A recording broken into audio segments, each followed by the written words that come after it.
Kita ke sorotan lain, saudara. Keluarga korban penculikan dan pembunuhan Ilham Pradipta meminta polisi segera mengungkap motif pembunuhan. Keluarga berharap penyelidikan kasus ini dapat dilakukan secara transparan.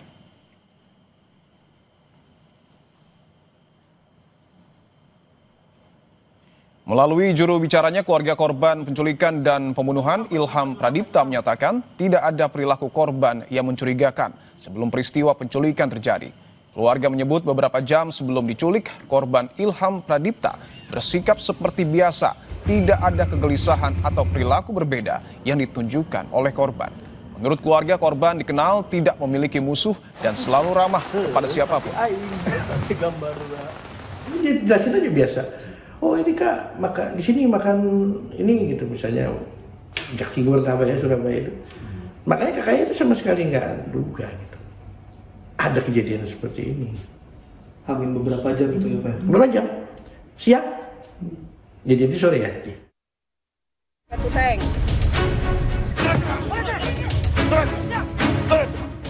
Subdit Jatanras Polda Metro Jaya menangkap 4 orang yang diduga sebagai aktor intelektual di balik penculikan dan pembunuhan Kepala Cabang Bank BUMN Ilham Pradipta. Aksi kejar-kejaran antara polisi dan pelaku terjadi di Jalan Slamet Riyadi, Solo, Jawa Tengah. Pelarian pelaku terhenti setelah mobil yang digunakan dihentikan petugas Subdit Jatanras Polda Metro Jaya. Dalam penangkapan ini, 3 pelaku berinisial DJ, YH, dan AA berhasil ditangkap. Sementara tak butuh waktu lama, polisi kembali menangkap 1 pelaku lainnya berinisial C di wilayah Pantai Indah Kapuk, Jakarta Utara. Tak hanya penangkapan di Solo, sebelumnya polisi telah menangkap 4 pelaku lainnya yang diduga berperan sebagai eksekutor. 3 diantaranya ditangkap di kawasan Johar Baru, Jakarta Pusat, sementara 1 lainnya ditangkap saat berupaya melarikan diri di bandara di wilayah NTT. Dari hasil otopsi polisi, terdapat luka akibat benda tumpul di tubuh Muhammad Ilham Pradipta. Jasad Ilham ditemukan dengan tangan dan kaki terikat serta mata dililit lakban di area persawahan di Kampung Karangsambung, Desa Nagasari, Bekasi, Jawa Barat. Psikolog forensik Reza Indragiri menduga motif emosional serta perasaan negatif bisa saja menjadi dasar pelaku otak penculikan melakukan kejahatannya. Jangan lupa ada motif lain, yaitu motif emosional. Bahwa seseorang melakukan aksi kejahatan baik dengan tangannya sendiri maupun dengan tangan orang lain sebagai ekspresi adanya perasaan negatif yang dirasakan terhadap target. Entah itu amarah, kebencian, dendam, cemburu, putus asa, ataupun perasaan-perasaan negatif lainnya. Istri korban, Puspita Aulia, meminta polisi segera mengusut tuntas kasus kematian suaminya, termasuk mengungkap motif pelaku.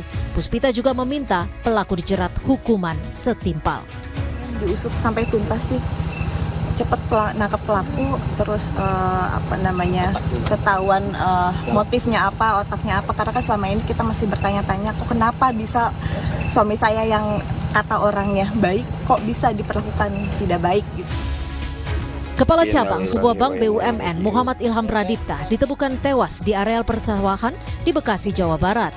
20 Agustus 2025 atau 1 hari sebelum ditemukan tewas, rekaman CCTV di parkiran sebuah pusat perbelanjaan di Ciracas, Jakarta Timur menunjukkan Ilham Pradipta menjadi korban penculikan. Dalam rekaman tersebut, korban sempat terlihat melawan saat disergap pelaku. Namun korban berhasil diculik pelaku dan dibawa ke dalam sebuah kendaraan berwarna putih. Hingga kini polisi masih mendalami motif penculikan yang menewaskan Muhammad Ilham Pradipta. Tim Liputan, Kompas TV.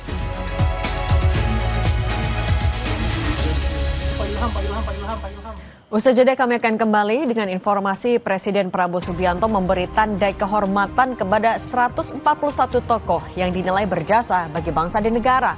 Beberapa di antaranya adalah pejabat publik termasuk Menteri Kabinet Merah Putih.